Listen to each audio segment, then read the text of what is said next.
From the depths of the forest, Mo was desperately fleeing, chased by a group of primitive men. After running for a while, Mo triggered a trap. In an instant, a wooden spear pierced through his body. Mo let out a blood-curdling scream. The chieftain's son, Tiger Fawn, stepped forward. With one swift stab, he finished Mo off. The group then worked together to drag him down. They began dividing the meat on the ground. Suddenly, Tiger Fawn heard a noise. Everyone stood up and looked around. From the woods emerged a group of strangers. The air froze in an instant. Tension filled the space between them. Luckily, the chieftain's father intervened in time to calm everyone. He explained that their tribe had hunted in this area for generations. They meant no harm. The leader of the strangers quickly assured them they were just passing through. His people then stepped out of the shadows. They looked weary and destitute, their faces marked with fear. With a heavy heart, the leader explained their homeland had been destroyed. They were searching for a new beginning. Puklaw tried to chase after them for answers, but his father stopped him firmly. On their way back to the village, his father warned everyone, "Don't speak of today's events to anyone. Fear is a disease, and once it spreads, it robs people of peace." At the time, it was the end of the Mayan civilization. This was a simple and peaceful village. There were no worries about mortgages or car loans. Everyone was happy. But fate is unpredictable, and a disaster was quietly approaching. The following year, at dawn, a Mayan army silently approached the outskirts of the village. Puklaw was awakened by the sound of dogs barking. Stepping outside, Puklaw spotted a soldier. He quickly woke up his pregnant wife and son. Just as they were about to leave, a soldier charged at them. Puklaw instinctively dodged, causing the soldier to slam into a beam. Puklaw grabbed a rope and looped it around the soldier's neck, then threw him out the door with force. Other villagers, still half asleep, were caught unaware, dragged outside, bound tightly. As the commotion grew louder, the soldiers swarmed in, pillaging, killing, and burning. It was as if demons had descended on the village. Puklaw hurriedly led his wife and son to the entrance of a hidden underground shelter. He tied a rope around his wife's feet, lowering them into the hole. Meanwhile, the chaos in the village escalated. The soldiers were capturing anyone they saw. One soldier spotted Puklaw and charged toward him. In a critical moment, Puklaw let go of the rope and fought the soldier head-on. They wrestled violently, falling to the ground. Amid the struggle, Puklaw kicked the soldier into the hole. The soldier dangled halfway inside, just catching sight of Puklaw's wife and son below. A sinister grin spread across his face. Puklaw grabbed a stone axe nearby and struck him down with a crushing blow. His wife and son screamed for help, but Puklaw reassured them, saying, "There are others who need me." He then tied the rope to a tree stump for support. Elsewhere in the village, his good friend Dezhuang was still resisting bravely. But soon, Dezhuang was ensnared in a net and beaten to the ground with sticks. The village chief's father was also knocked to the ground. The one responsible was the second-in-command of the army. Puklaw quickly hurled a hammer at him, then tackled him to the ground. The two began to wrestle fiercely. The second-in-command elbowed Puklaw, then drew a knife to stab him. But Puklaw grabbed his hand, forcing the blade towards a tree.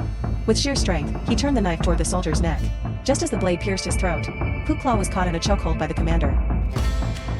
The furious second-in-command charged forward, knife in hand, but the commander stopped him.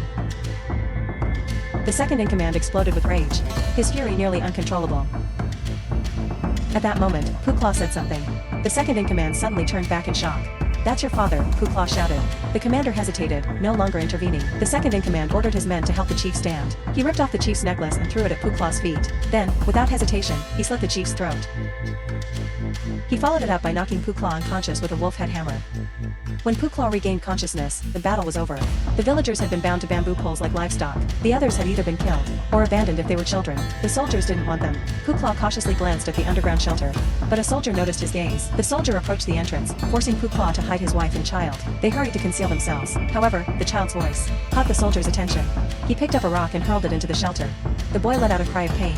His mother quickly covered his mouth. The soldier then cut the rope securing the shelter. The commander gave a loud order. The soldiers began their march.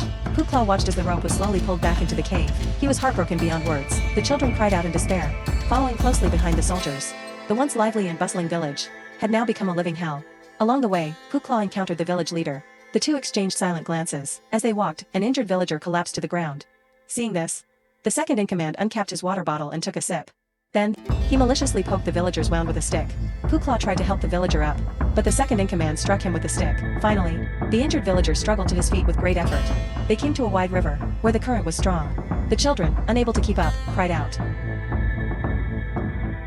Even at their young age, they were forced to endure great burdens. It was truly pitiful.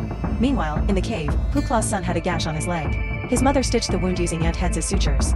They came to a narrow cliffside path. An injured villager slipped and rolled down the slope. Puklaw was pulled down with him. The people ahead noticed the danger and acted quickly. One man hooked his leg around an old tree root, but the second-in-command stopped them. He crouched down to watch the scene unfold. The tree root began to break. Using every ounce of their strength, they managed to climb back up at the last moment. But then, the second-in-command cut the injured villager's rope and pushed him off the cliff. When the commander found out, he was furious. You think you're so powerful, huh? Let's have a little contest, said the leader. The second-in-command hesitated for 3 seconds, but ultimately, he did not dare to make a move. At night, while resting, he wore a playful grin, but secretly, he was deeply troubled. The leader's son was also among the group. The leader had even rewarded him with a special knife. The following year, the group passed a lime factory. As far as the eye could see, there were slaves working hard in the heat. The place was overcrowded. There were no safety measures, and some were spitting blood on the spot.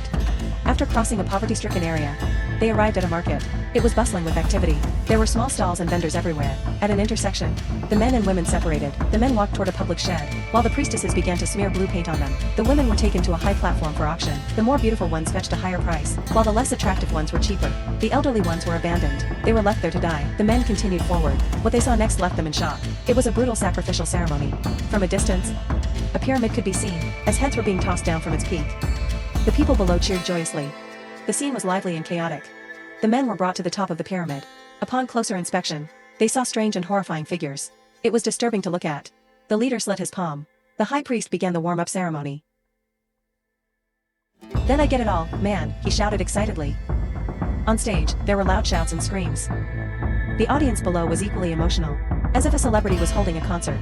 The prelude ended. A villager was pulled onto the stage. He was pinned to a stone pillar like livestock. The high priest took a knife and skillfully cut out his heart, placing it in the fire bowl for divination. Then, with another swift stroke, he chopped off the head and tossed it down the pyramid. At the bottom, a person was ready with a net to catch the head. The precision and skill were so terrifying it made one's skin crawl. Next was the monkey paw's good brother. The same ritual followed. With one swift cut, even the fox's paw felt the pain. Then, it was Fox Paw's turn. Big Zhuang wished him a good journey, but Fox Paw said he couldn't leave yet. His wife and children were still waiting for him. Then, he too was pinned to the pillar. The high priest raised the knife. But suddenly, the sky darkened. An eclipse had begun. The high priest quickly signaled to the diviner. The diviner began to mumble incoherently. The crowd below fainted in fear. Oh heavens, oh earth!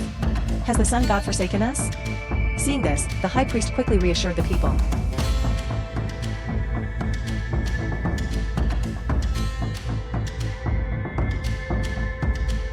As soon as he spoke, the eclipse ended.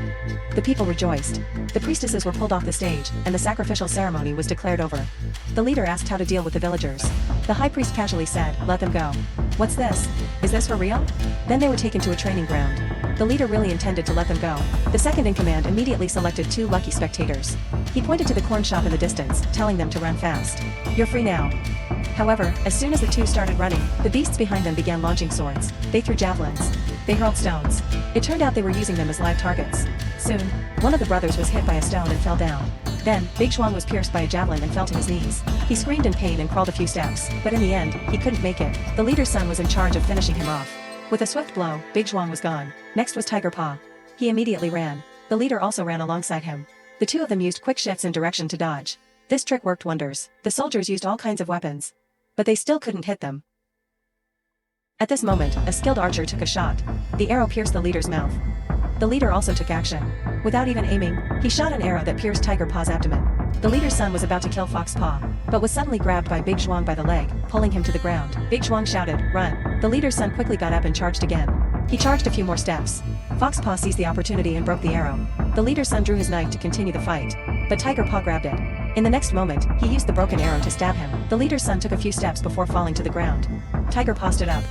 The mercenaries quickly fired their weapons. Tiger Paw screamed as he pulled the broken sword from his body. Tiger Paw quickly ran into the cornfield. The leader ran to his son's side.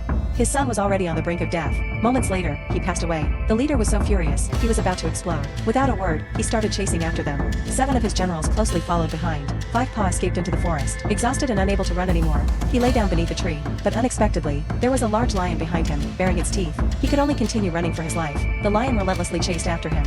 A soldier saw him and also began chasing after him crazily. The soldier, so focused on chasing Tiger Paw, had no idea that the lion was still behind him. The lion quickly bit down on his head, pinning him to the ground. The other soldiers rushed over. They killed the lion with a flurry of blows, but the soldier also lost his life, his face completely mangled. Another comrade said it was a chest wound. The lion was the son of a god. A fearful atmosphere began to spread, but the leader, undeterred, declared fiercely, "Yen Sinik Zoli. Yen Wesendik." Everyone continued to pursue. They chased from day to night, giving Fox Paw no chance to rest. The next day, another soldier was bitten by a poisonous snake. He slowly succumbed. He had no choice but to commit suicide by slashing his wrist. This man stopped at the riverbank, because in front of him was a vast abyss.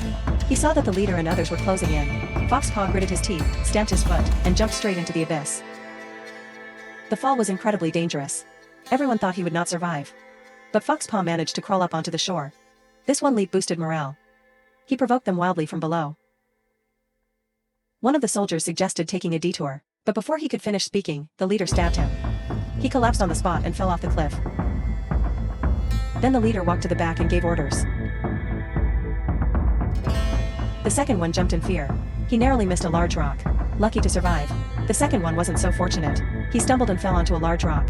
The rest of the group appeared to avoid any casualties. Along with the leader, 5 people made it to the top. Fox Paw ran for a while but accidentally fell into a swamp. He sank deeper and deeper. He quickly grabbed onto a nearby branch. But the branch snapped immediately. He quickly sank down. It's unclear how long passed. A black beast emerged from the mud. With incredible determination, he miraculously escaped death once more. After running a few steps, he stopped again. "This is my forest," he said. "Now, it's he who should be afraid." At that moment, the leader and his men arrived. Fox Paw immediately threw a biochemical weapon. As the weapon exploded, the citizens screamed in terror. Then Fox Paw caught a poisonous frog. He noticed a lot of gold. Using a gold needle, he collected the frog's poison. He rolled a leaf into a tube. He began to hide in the shadows and shoot the poison darts. After shooting 3 times, a soldier fell dead on the spot.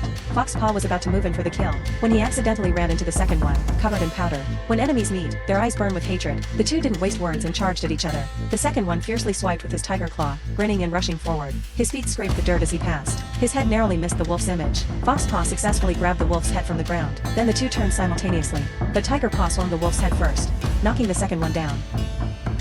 The second one knelt on the ground, his head twitching. Without a word, he was quickly finished off by a swift strike. At this moment, the sky dropped an abalone, signaling time to run back to the cave. He found the rising water had submerged his wife and child halfway. Looking back, the leader was still chasing. He could only keep fleeing. As he ran, he suddenly noticed something.